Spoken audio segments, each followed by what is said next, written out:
She was mortified. Sorry mum. Suddenly Star was crying. Just the whole situation had been surreal and stressful, and she let her mum rock her as she sobbed her heart out.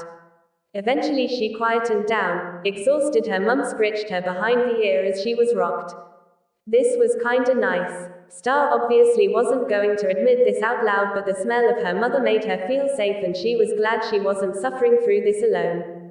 Soon she was asleep again. When Star woke again, she was back on the soft blanket in the middle of the room. She felt really cozy and she giggled a bit, wiggling on the rug. She pulled herself up to a sitting position and chewed on her paw. Her tummy grumbled and she whimpered, poking at it. Her brain was trying to tell her something, but she didn't quite understand. She knew she needed something, or wanted something. She couldn't see her mama and she burbled through her paw.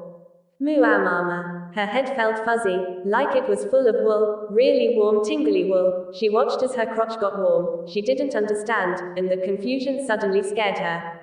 She whimpered just as her two cousins came back into the room. They looked like they wanted to play with her, but remembered the scolding they'd gotten a little earlier.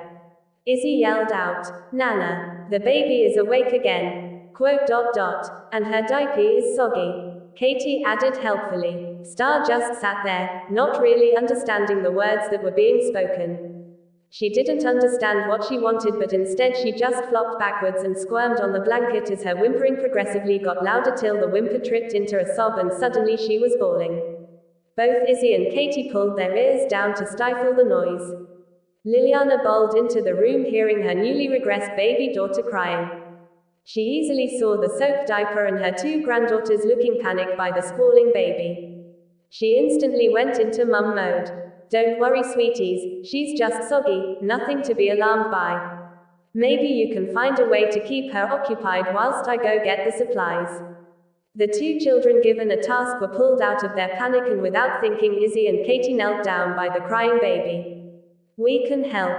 Izzy started making funny faces at the crying kitten, but it was Katie who started jingling Star's dog tags she'd found over the baby's head that pulled the infant out of her crying. Star switched quickly from her bawling to giggling and cooing, trying to reach the new shiny things. She didn't know what they were, but they looked good to chew and she wanted them. Every time they were almost in her reach, they were pulled just out of her grasp and she giggled a response. Liliana was proud of her daughter. She had asked her to pretend to be an infant in front of her nieces, but hadn't expected the corporal to get that heavily into the role. If Liliana didn't know any better, she'd say her little Anastasia was really a helpless little infant. It made her feel young and maternal again. She gathered the diaper-changing supplies as she watched the two 6-year-olds trying to entertain the baby.